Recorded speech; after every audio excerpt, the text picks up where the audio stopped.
There I am. Hello, everybody, and welcome to another Midlife Mojo Mondays. Yay for Jill, 2 weeks in a row, right at 2 o'clock. I can't believe it. Pat myself on the back for that one. You know, I always say we meet at the 2 o'clock-ish hour because something always goes wrong last minute. But as always, I am excited to be on here sharing with you just some kind of either education or a demonstration, or now starting to bring on special guests. Every other week, I'm trying to do that. Somebody else who can add to you finding your midlife mojo. Somebody that I feel is a trusted source to bring great information to you ladies, just to help you learn how to thrive, whether it's your health, your wellness, your personal life, your sex life, whatever it may be. And so this week, as you know, every week in Midlife Mojo, there's kind of a loose theme of the week. And this week, the theme was Feed Your Body, Mind, and Spirit. And so it was a perfect week to bring on my guest today. And so my guest today is going to be Marva Riley. And Marva, I'm just going to read her bio real quick to you. Marva is an award-winning registered nurse and the author of the book, Eat, Sleep, Meditate, A Nurse's Guide to Health. She's also a health advocate, a podcaster, a health blogger and vlogger, and an educator. And I am really excited to have her here today to share some things. I read her book. Here it is right here. Very excited. There it is. To share with some tips that from there and just to get to know her better. So let me bring Marva on. And there she is. Hello, Marva. Welcome, welcome. Hi, Jill. So glad to be with you. Yes, I am so excited to have you here. Marva, some of you guys have probably seen her. She's in our Midlife Mojo group and is one of those people who's just always adding value, always giving a recipe or a health tip. And so I was like, you know what? Time just to get her on the show and just spotlight her and have her share all of her wonderful information. So I am really excited to have you. And yesterday I went ahead and I read the book, Eat, Sleep, Meditate. So ladies, at the end, I'll share an opportunity for you guys to where you can go and get that. But like my books, I was saying to her, not real big, but real meaty. So really, right, you can read them in a sitting and get all the information you need. So I'm looking forward to sharing more about that and exploring more and about that. But before we kind of get too far into it, Marva, just kind of in general, like what made you so passionate about health? I mean, obviously you're a nurse, so health in general has been a part of your life for a while. Mm-hmm. Absolutely. Well, Jill, I want to thank you, first of all, for inviting me to hang out with you for the next half an hour or so with you and your wonderful group members. I'm so delighted to be here with you all. Yes. My name is Marva Riley, and I have been a registered nurse for 22 years, 22 plus actually. And I had always wanted to be a nurse. I was born and raised in Jamaica, and I didn't really have any nurses in my family, but I always admired the nurses around me. They were people of integrity, and they cared about people, and they were always very knowledgeable. If you were sick, they would be running next door to call the nurse to find out what to do, and I really liked that. When I immigrated to the United States in my 20s, the passion was alive in me, and I got the opportunity to go to nursing school when I came to the US. And I became an LPN, and then later on went back to become a registered nurse. I love people. I love people. I love to help people. And that's the main reason why I enjoy nursing so much. Yeah, you know, and I think that's probably a vital piece is being a people person if you're going to do the nursing. And you know, you had mentioned that you emigrated here, right, from Jamaica, is that correct? That's correct. Right? Mm-hmm. So I'm just curious, in your country, is because we're going to get into like the wellness side of life in just a minute. Is Jamaica a country that's focused on health and wellness? You know, I'm just curious from where, you know, from your upbringing, was that something, I know you said the nursing wasn't, but just in general, eating healthy, eating good, that kind of thing. Is that part of your culture in general? It is. And it has always been.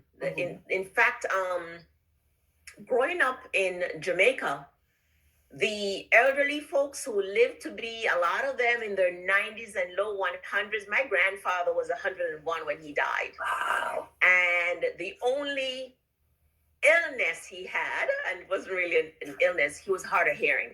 He actually died from old age. Wow. And up until 100 years old or so, he was walking 5 miles to church. He was a minister. And so they lived long because they ate the roots. They ate the stuff that they planted. And yes, they weren't necessarily only plant-based eaters. They would eat meat, but they couldn't afford to eat much meat. So it was always small portion of meat. So even though they didn't know that they were into health, they practiced it as a way of life. Yeah. My dad, my adopted dad, is 89 or will be 89 on the 2nd of February. He's still in his right mind, does all his hand washing of his clothes, irons, cooks, cleans, does everything for himself. And my mom is 85 and the same, because they eat what they plant. Now, let me back up a little bit. Now, Jamaica, just like most other countries, have adopted the Western way of eating. They have the hamburgers, the McDonald's, the Burger King, the KFC there. So right now, the young people, that's kind of what they're eating. And so you'll see the obesity and the overweight in Jamaica like you see here. But my sister, who is 63, said to me last week, she said, Marva, fat is no longer in fashion. What do you mean by that? She said, the folks that are wise and a little bit more educated, they are now aware that they need to take good care of themselves. And the government has actually started a movement, eat what you grow, eat what you plant. So there's more of an awareness now. When the government gets involved, then people listen. Yeah. Wow. Thank you. I wasn't expecting all of that. And that's amazing. What an amazing story. So, and you think about, like you said, when the government gets involved, to take a whole movement of that, and you look at what our civilization has done to other countries, right? We've taken this fast food, we've taken these civilizations where they lived all this long, they did everything the right way, not knowing it was the right way, and fell into these traps. So that's wonderful to hear. So you came here, you were in, doing the nursing thing for a while. So then kind of continue your story from there a little bit. So, because obviously you're still doing nursing, but you wrote a book, Eat, Sleep, Meditate, not pills, powders, and shots. So, yes. So there's got to be a story in there. So yeah, finish that off for me. I'd love to hear that transition. Yes, there is a story to that. So most of my nursing experience here in the States, where really I practiced all my nursing in Florida, in South Florida.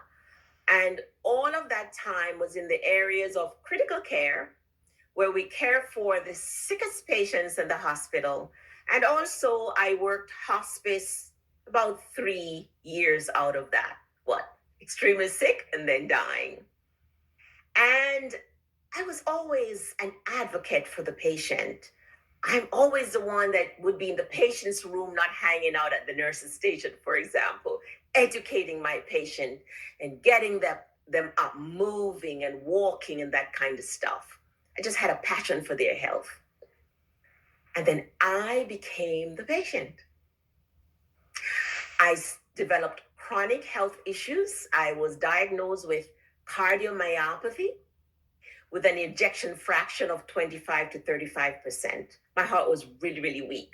25 to 35%, whereas 65% or greater is normal to a cardiologist. I developed severe allergies, headaches, gastric reflux, irritable bowel syndrome, name it. I was very, very, very sick. So I became the patient. And then I realized that the traditional Western medicine, the traditional Western way of treating people was lacking. It was really essentially, in my opinion, a Band-Aid. I was getting drugs and more drugs and more drugs, and it was really just a band-aid. It would help for a while, and then it wouldn't help. And then I started doing a lot of research because there's so much information online, actually. And everything pointed to healing, ridding myself of all these diseases and health issues that I was having through lifestyle changes. And that's when I started incorporating healthy lifestyle in my daily life. And the results start coming, and I was able to reverse over time. Didn't happen overnight. Over time, all those health issues that I had. To this day, I enjoy total health and wellness, and I feel good in my body every day and very energetic and strong. Wow. I mean, that's amazing. I think it's hard becoming the patient, right? I mean, first of all, that's a little humbling, number one, to have to, physically go through. But I think sometimes you have to go through stuff to come to the other side and be able to reflect back at what were doing or weren't doing. Mm-hmm. And I love how you kind of did your own research, right? You kind of, I mean, a lot of medical professionals, that's the route, that's their mentality, and they don't take it any further, but that you took it that extra step. You did the research to heal yourself. And now you've taken the research even further to heal others, right? You're now trying to take that message that you found and to heal others. And I just love that. So I guess that kind of led you, I'm assuming at that point, you felt good. You're looking fantastic, first of all. And so I'm assuming that's kind of what led you to want to share this message with your book. Am I correct on that? Absolutely. So share a little about how that kind of happened. Yeah. Okay. So, Jill, the thing is that I realized quite early during the time when I was very, very sick, because when I was diagnosed with cardiomyopathy, I saw one physician after the other, and they only offered me drugs. And the drugs had so many side effects. I don't know if anyone has ever heard about the category of drugs called beta blocker. Okay. That was one of the drugs that they had put me on. And since we're all women, I'm going to go out on a limb and tell you about my experience with that beta blocker. I literally lost all desire for sex. And then if you look on the side effects of this category of heart medicine called beta blockers, that's one of the side effects. It actually does rob you of that mojo. Okay? So it was just one drug after the other. No answer, no cure, no healing per se, Band-Aid. And I didn't want to continue taking one pill after the other without any permanency. I needed answers. Once I realized that the lifestyle works, the healthy eating, the moderate exercise, more water, sleep, sunlight, decreased stress, I wanted to tell others about it. And I would talk to my husband about how I want to tell the world that simple lifestyle works. And he would say, you should write a book. You should write a book. You should write a book. I've been wanting to write a book, but I was going to write a book just telling my story. He said, no, you should paint the picture as to how folks can really, really reverse these health issues using a holistic lifestyle. And that's what led to the writing of this book. And this book took me about 2 years actually to write, because I wasn't sure if I was supposed to personalize it, first person this book. What style should I use? And then I decided, you know what? I'm just going to be open so people will really see what happened with me, how I was then and how I am now, and be willing to talk about my life experience. It works. My sister and several other of my friends have similar stories. And when I realized that this worked for me, I committed to telling anyone who would listen to me that, listen, you do not have to live with high blood pressure. If you would only change the way you eat and lose some weight, for example, you can reverse that blood pressure. You can reverse that cholesterol. You can get rid of that arthritis in your body. You can get rid of gastric reflux and irritable bowel that plagued me for years by changing your lifestyle and by persistently talking about these simple things that do not involve drugs at all. People began to listen and incorporate these suggestions and have gotten results. Yeah, that's I'm all about all of that. So I'm just sitting here, I'm Brian, I'm going, yeah, as I'm getting things, and I big smile on my face. We speak the same language for sure. And I want to go back to something you said right a few minutes ago, and how those beta blockers, right? They affected your libido. So I think so often as midlife women, we just blame everything on our hormones. We just blame everything on our hormones, or there's nothing we can do about it, and just say, oh, there's nothing I can do. When sometimes it has nothing to do with our hormones, right? That was a drug that was causing that libido. Not, maybe there was other factors, but that drug would definitely on the label said that was going to happen, and it happened. Yes. So I think it really, behooves people to list, just to really open your eyes and see what any of these medications, over the counter or not, are doing, and then kind of getting books like yours, like mine, and what are these other alternatives that we can do. Mm-hmm. So I want to talk about some of the alternatives in there, because there's something in there, and I want you to define it for my ladies, because it was something that I hadn't thought about. So you talk a lot about plant-based. You're very plant-based, and you said that there's a difference between plant-based and vegan. So I want people to hear your definition between the difference between plant-based and vegan, and why you choose plant-based. Okay. So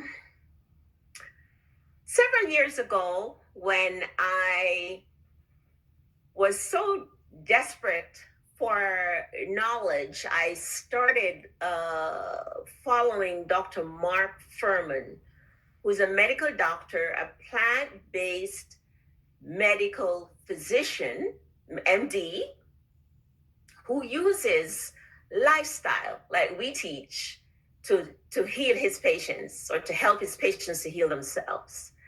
And he taught plant-based eating. And then I also had a few friends who called themselves vegans. But these vegan friends, they would eat a lot of unhealthy things, so long as it didn't have any animal byproduct in it. And some of those things were the white bread, the pasta. They would drink sodas because there was no animal product in it, the juices. So in their opinion, so long as it didn't have animal byproduct, it's vegan. But not everything that is vegan is healthy for us. Cookies and crackers could not have any animal byproduct in it, but they're not healthy. Sodas don't have animal byproduct, but they're not healthy. Juices, for example, are not healthy. White bread is not healthy. So when I say plant-based eating, most of my food is actually vegetables, fresh vegetables, green vegetables, beans. I eat beans every single day. That's my alternative to meat. Mushrooms, onion, garlic, tomato, fruits, berries, and seeds.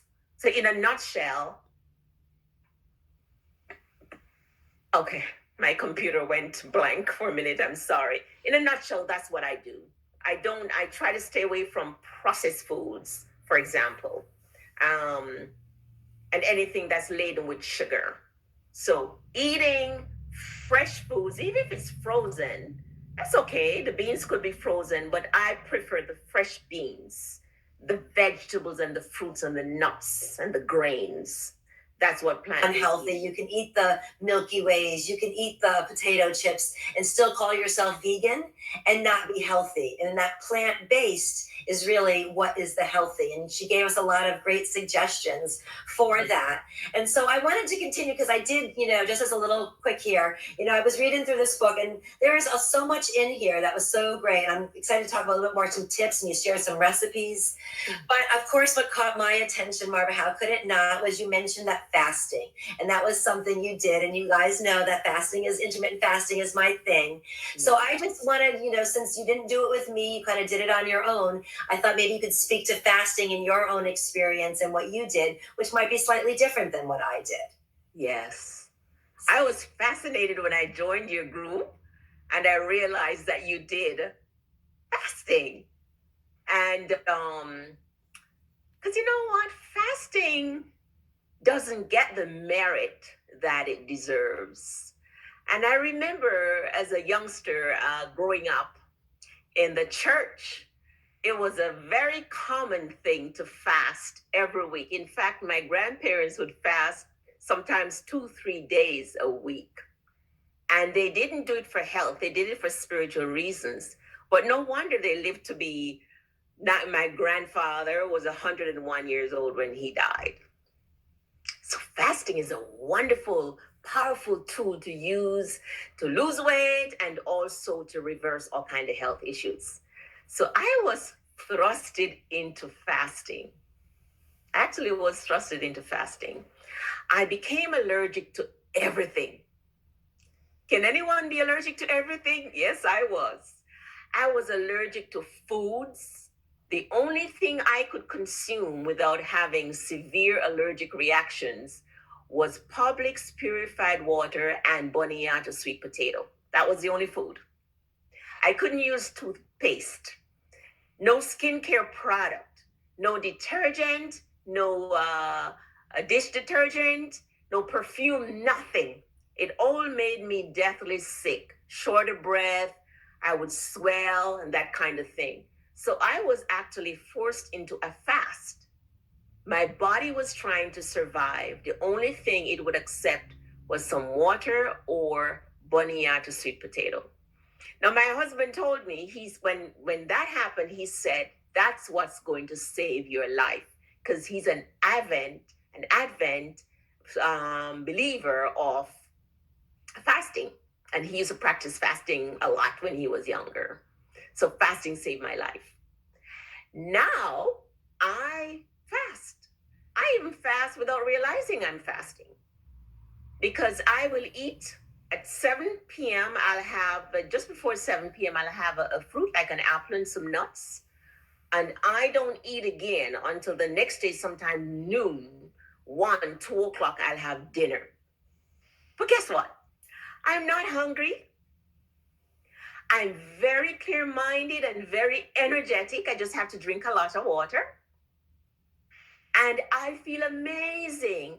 That I used to suffer from severe gastric reflux to the point where I had to sleep with 3 pillows to hold me upright so I don't regurgitate. And I used to have severe irritable bowel syndrome. Ever since I've incorporated fasting in my diet regularly, I have no gastric reflux, no irritable bowel syndrome. My tummy actually is flat because when you fast intermittently, like not eat for 12 hours or more at night, your tummy actually flattens. So that's a bonus to fasting. So and the thing is that you don't get hungry when you fast. That's the thing. Some people think that you will get hungry. If you drink enough water, you will absolutely not get hungry. Sometimes you forget actually that you're fasting. Yeah, and that's so true. A lot of times, we think we're hungry and we're really thirsty, so that glass of water makes the difference. But also, just like what you said, I mean, you've been doing this for a while. And so when your body learns to burn that fat for fuel, you're not hungry. You don't think about it. You have all that energy, all of those things. And I hope you ladies are really listening to Marva's story because her story is definitely different than mine. She was a very ill woman. I mean, you're telling me you can only eat a certain kind of sweet potato and water. I mean, so I know that there are some women who are watching who really have some severe things that are going on for your body system and are probably feeling a little bit hopeless right? Like feeling like, oh my God, am I going to have to live on sweet potato and water for the rest of my life? And thinking that there's no way out. And so I hope that you guys are really hearing what she has to say, and that without drugs, she was able to find a way out. And I mean, look how beautiful and vibrant you look now, and clear minded and all of that. So, Yeah. and I love to hear, of course, that fasting was a part of that journey, the plant based, the fasting. And so, as I say, we definitely speak the same language. So, maybe are there any other tips to share with my audience? We've talked about food, we've talked about fasting, some other things that you did to help you that also made a big difference in terms of your healing your body, but also continuing to keep your body maintaining this level of health. Oh, yes.